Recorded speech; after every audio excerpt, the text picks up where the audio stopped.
जिस हिंदी भाषा की वजह से हमारे भारत की एक ऐसी राज्य तमिलनाडु, जहां अगर वो कोई हिंदी बोला जाता है, वहां लोग बिहारी अगर जो वहां शिफ्ट हैं, वहां रह रहे हैं, नौकरी की वजह से गए हैं, वो अगर जो हिंदी वर्ड यूज करते हैं तो वहां उनको तड़पाड़ित किया जा रहा है, मारा जा रहा है। एक कहीं ना कहीं हम लोग की दुर्भाग्यवश है, दुर्भाग्य की वजह से कि बिहारी वहां पर जाकर शिफ्ट हुआ है, कहीं ना कहीं धंधे पानी करने की वजह से, नौकरी करने की वजह से। तो एक क्वेश्चन रहता है कि क्या हमारे देश का जो मातृभाषा हिंदी है, तो हिंदी की वजह से हमारे देश को जानता है कि तमिल भाषा की वजह से हमारे देश को जानता है। अगर भारत को रिप्रेजेंटेटिव्स बड़े लेवल पे करता है, इंटरनेशनल लेवल पे करता है, अगर विदेश लेवल पे करता है, विदेश में जाकर पर्चा लहराते हैं हमारे देश के कुछ लोग, तो वो कौन सी भाषा में रिप्रेजेंटेटिव्स करते हैं? हिंदी में करते हैं। तो आखिर में बिहारी को हिंदी की वजह से क्यों उतना मारा जा रहा है? वहां से वीडियो वायरल होता है तो वहां के लोग, प्रशासन बोलते हैं, सरकार बोलता है कि यहाँ पे झूठ है। तो 2-3 वीडियो झूठ हो सकता है, वहां पे अनेकों अनेक वीडियो वहां से वायरल हो रहा है, तो सबके सब वीडियो झूठ नहीं हो सकता है।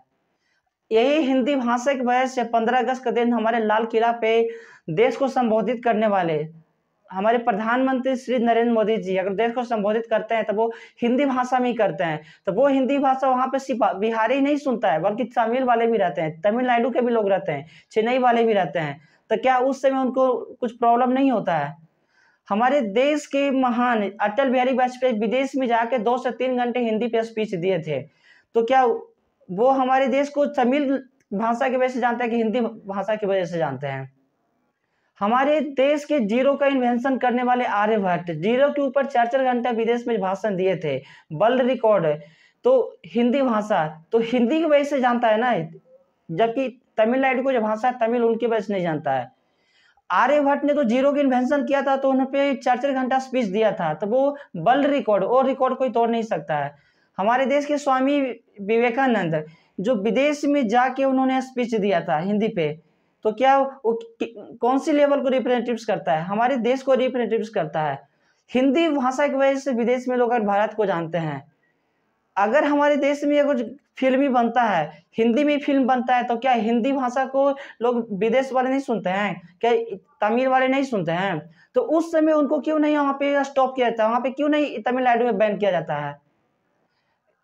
अगर बिहार में ही हमारी सारी सुविधा रहता है, अगर सरकार की तरफ से वहां पे धंधे पानी रोजगार का सुविधा दिया रहता है, तो बिहारी लोग को वहां पे तमिलनाडु में जाने की जरूरत ही नहीं था। और ऐसे भी देखा जाए तो बिहार के हर स्टेट में जितने बड़े से बड़े बिजनेसमैन हैं, एक्टर लोग हैं, तो वो 70-80% वो बिहार से ही रिप्रेजेंटेटिव करते हैं, बिहार से ही लोकेट करते हैं। अगर उन लोग थोड़ा थोड़ा सा अपने हिस्से के 5 से 10% भी बिहार में अपने प्लांट सेटअप कर दें, अपने सैलरी का, अपने जो उनके पास जो पेमेंट आता है, जो उन्होंने अपने अर्निंग करता है, विदेश में जाकर अर्निंग किए हैं, बड़े बड़े लोग एक्टर हैं बिहार के, तो थोड़ा बहुत भी अपने बिहार के लिए थोड़ा सा प्लांट वगैरह कुछ सेटअप कर दें, तो बिहारी को विदेश में, सॉरी, दूसरे जगह राज्य में जाने की जरूरत ही नहीं पड़ेगा। इस करीब करीब 6 से 7 दिन से लगातार वीडियो वायरल हो रहा है, लेकिन हमारे देश के कुछ पत्रकार वहां पे चेन्नई में गए, वहां पे जाकर दिखा भी रहे हैं कि बिहारी को सड़क पे दौड़ा के वहां पे चाकू से मारा जा रहा है, किसी के गले में, और ट्रेन में भी अगर घुस के लोग, पुलिस प्रशासन लोग मार रहे हैं वहां पे, तमिलनाडु के जो लोकल लोग हैं वहां हिंदी वाले को मार रहे हैं। तो ये पहली बार ऐसा हो रहा है कि ट्रेन भर भर के, आम के अचार की तरह भर के लोग बिहार भागे भागे आ रहे हैं, लेकिन ऐसा पहले कभी नहीं आता होता था। इतनी बार कभी ऐसा कभी नहीं हुआ कि बिहारी इतना एक ही बार होली के टाइम में पूरा ट्रेन भर के आ रहे हैं, फिर भी वहां पे लोग छूट जा रहे हैं। एक क्या हो रहा है कि एक माहौल बना हुआ है, डर की भावना बना हुआ है, कहीं उन लोग को वहां पे शरीर वहां पे न छूट जाए। वहां के बोलते हैं कि लोग होली में घर पे जा रहे हैं, तो होली में घर पे आते तो एक झोले लेके आ सकते हैं, लेकिन जो पूरी बैग के साथ भर भर के लोग आ रहे हैं, तो कहीं ना कहीं वहां से उन लोग शिफ्ट हो रहे हैं बिहार में, क्योंकि उनको जान के खतरे वहां पे न देना पड़े। तो एक कहीं न कहीं यहाँ पे, यहाँ के नेता लोग वहाँ पे बोलते हैं क्या कि ये अफ़वाह फैलाया जा रहा है। अफ़वाह फैलाने का मतलब है कि 2-4 वीडियो, यहाँ पे सैकड़ों वीडियो वायरल हो रहा है, सबकी अफ़वाह नहीं होता है। जो रेलवे स्टेशन पे आके खुद वहाँ पे ऑन मीडिया कैमरा पे आके बोल रहे हैं कि वहाँ जान के खतरे हैं, तो ये तो अफ़वाह नहीं हो सकता है ना। हमारे देश के एक फेमस पत्रकार मनीष कश्यप वहाँ पे गए हैं, तो खुद रेलवे स्टेशन पे दिखा रहे हैं, ट्रेन पे दिखा रहे हैं, कि किस तरह से बिहारी को ट्रेन में घुस के मारा जा रहा है। तो एक कहीं ना कहीं यहाँ पे एक्शन लेने का चीज है कि आखिर में बिहारी के ऊपर क्यों हमेशा बिहारी को ही क्यों विदेश से भागना पड़ता है, दूसरे स्टेट से भागना पड़ता है। कुछ मंथ पहले यानी कि कभी असम से भगाया गया था, गुजरात से बिहारियों को मार के भगाया गया था। और यहाँ पे हिंदी भाषा को लेकर सबसे पहली बार की हिंदी भाषा को लेकर अगर जंजाल खड़ा हुआ है तो वो तमिलनाडु में खड़ा हुआ है। वहाँ पे लोग जो बिहारी के हैं तो वहाँ पे तमिल में तो सीख नहीं सकते ना, क्योंकि बिहारी है तो हमारे बिहार की भाषा क्या है, हिंदी है। जबकि हिंदी हमारे पूरे देश का है, तो हमारे देश को रिप्रेजेंटेटिव करता है, वो बिहार की थोड़ी ना रिप्रेजेंटेटिव करता है। तो फिर भी तमिल वाले को क्यों वहाँ प्रॉब्लम होता है। किसी का वहाँ पे पेट में चाकू मारा जा रहा है, पैर काटा जा रहा है, अनेकों वीडियो वायरल हो रहा है, फिर भी वहाँ के मीडिया लोग क्या बोलते हैं, वहाँ के प्रशासन क्या बोलता है कि क्या झूठ मूठ का अफवाह फैलाया जा रहा है। तो अफवाह कुछ वीडियोस नहीं होता, यहाँ पे सैकड़ों वीडियो वायरल हो रहे हैं, तो क्या ये सारे के सारे अफवाह नहीं हो सकता है। अगर वहाँ पे उन लोग गए हैं तो सेम वही पोजीशन हमारे बिहार में वही सेटअप कर दिया जाए, थोड़े भी 7 से 8 हज़ार के रेंज में भी उनको प्रोवाइड जॉब कर दिया जाए, तो वो पेमेंट उनको डायरेक्टली बच सकता है, तो अपने फैमिली को आसानी से मेंटेन कर सकते हैं।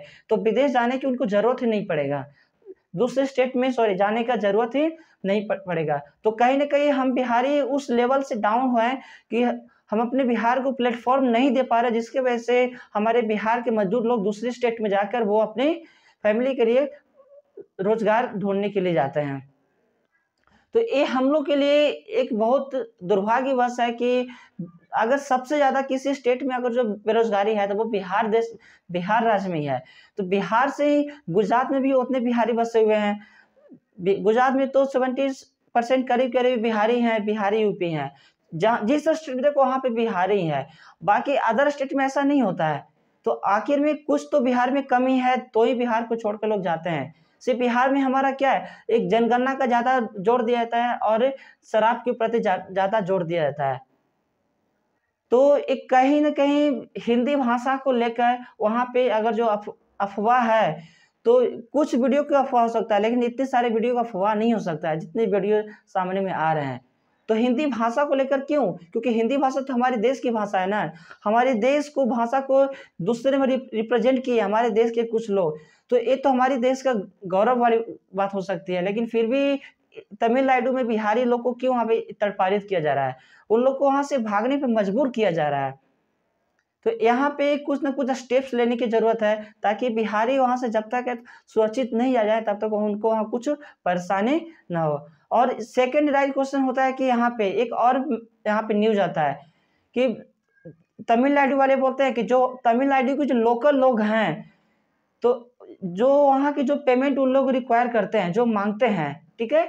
और उसी से थोड़ा-सा कम अगर बिहारी जाके वहाँ पे सेट होता है, वो पेमेंट लेकर काम करता है, तो तमिलनाडु के जो लोकल लोग वहाँ पे क्या होता है, प्रॉब्लम क्रिएट होने लगता है कि जो पेमेंट हम माँग रहे हैं, तो हमारी जगह बिहारी आके वहाँ पे ले रहा है।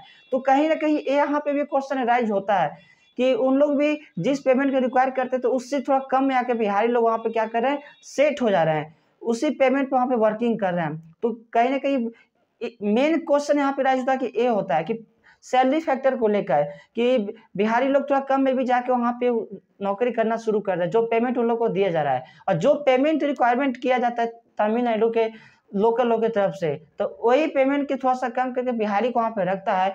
तो ऑब्वियसली कि कोई भी कंपनी किसी को भी रख सकता है, जिसको जैसा ज़रूरत पड़ेगा, जिसको जैसा पोसाएगा। तो आखिर में बिहार को इतना क्यों वहाँ से भगाया जा रहा है? क्यों वहाँ से मारा जा रहा है? धन्यवाद।